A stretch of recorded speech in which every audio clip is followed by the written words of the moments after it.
Okay, guys, bless a good day to all.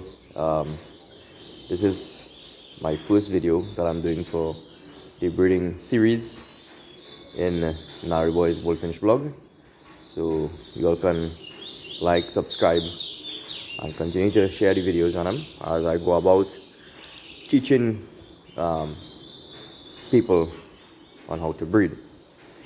Okay, so in front of me here I have the female, or the preferable female and male breeding cages, right? This is the male one here, and you all might see a nest in the male and both the female cages, and you may ask yourself, why is that so? That is mainly to get the male accustomed to seeing the nest. A lot of males don't know about the artificial nests that we have available here. So I normally put one inside the male breeding cage just for him to get accustomed to it, so he doesn't get spooked when flying up into the female. These are the preferable cages that I started off breeding with. These here you see here are what I am breeding with now currently, so I'll get on to that later on. But preferably young fanciers who now trying to breed, this is the more preferable cages for you all to choose to breed. Now why I say that this is the preferable cages to breed is because of the size of the cage allows for proper exercise for the female, which is extremely necessary when breeding and conditioning females.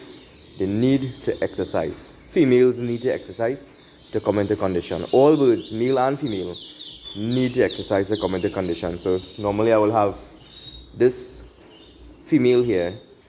The male will go into this when he is ready to tread, right? And another one of this female cage prior to the male being put in here. Now, flying in a cage like this, both male and female will help to develop their muscles, their stamina, their endurance, especially the males, to be able to hover over the female to tread. This itself is a task for males to do with limited space inside of a cage. There are some males that can do it naturally, and some males take a while before they get to tread because of the spacing in the smaller cages on them. So if you all look here, look at the space I have here in this cage here, right? So if the female does squat here, or even here, the space for the male to be able to hover and tread, he has nothing hindering him or hampering him from treading her. So when he flies up to hover, to hold on to her back to tread, there's nothing stopping him from treading. Okay?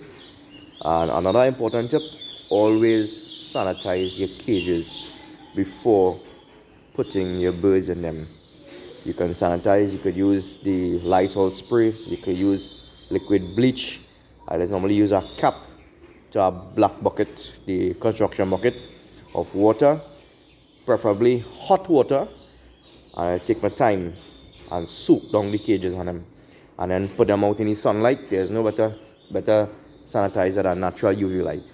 Put them in the sun them out 1 or 2 days, and boom, you're inside. This is how we sanitize for mites and lice, bacteria, etc. Right? So, sticking on the topic with exercise, what advice I get to all these? Because a lot of people have complained over the past couple of years, my male is not treading, my male not running up to the female, you know, it's because he's out of condition, he's out of form. A lot of birds, because of the diet in their seeds, they tend to get fat. So the fat is normally be by their vent area, and when they go up the tread, they're not able to bend to get that tread inside because of lack of exercise, right? So this is the first video I'm doing for you all. Remember, always sanitize your cages before entering your birds, male and female, right? When setting up these cages, try and look for a private area with the least amount of traffic in your household. If you have a room, with respect to lighting, where there's proper lighting. I'm going to show you an example here. Okay, this is a spare room I have here, right? So I have natural light coming here, natural light coming from here. This is something that normally kicks in the natural breeding cycle of bullfinches. A lot of people in the States, you might see in Brazil, they use artificial lighting. Artificial lighting is used because they don't have, or they don't share the natural lighting that we experience in tropical climates. So I see the Brazilians, they have artificial lighting in their rooms, probably for their personal reasons or their breeding season, to keep the birds in that form or that order, whether it is during the molt or during the breeding, or even the light for birds to actually feed young cells throughout certain hours. Okay? Lighting has a lot to do with manipulating the seasons in birds. But we in Trinidad here, or temperate countries, don't have to do that because everything is natural here so far. So I try to do it as natural as possible. Well, this is my breeding setup outside here. I'm outside, sunlight all around, it's open, but this is at a disadvantage because they are able to see predators flying about. The other birds normally pass and harass them and what have you. So it's a challenge breeding up where I am here upstairs here, versus where my room used to be. So yeah, right guys, so this is a video on cages, the purpose of the male and female cage, and setting up your male and female. So it's very simple. You see the slider here, you all are familiar with the sliders already. Simple, smooth sliders. Pull, male will fly across to the female, and that's that. Goes back and separate. Okay? One more last step. When acquiring females, don't just go and buy any female. That is the problem with a lot of fanciers. They just go and buy any ordinary female and put them to breed. When you're buying females, look for females that have a temperament of a male, good females. Do not try to purchase females that are, I should say, cargo or not dominant then. Not dominant. You must try your best to get blood or aggressive females. That is the ideal way of breeding. You look for the alpha females, and I should say the alpha or the beta females. Preferably what men have in their possession, thinking that they are males and they will condition them, they will feed them, they will walk them, they will shy them.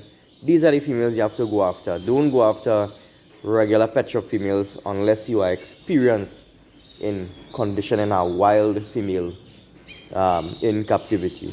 I will not suggest that for a novice fancier. I will more push novice fanciers to go towards getting tame females or lane females that people have in their possession already in captivity. Try your best and locate those, and everything should run smoother, right? Everything should run smoother. So pay attention to my setup, guys. See where my nest is, up in that corner of the cage, not in the center.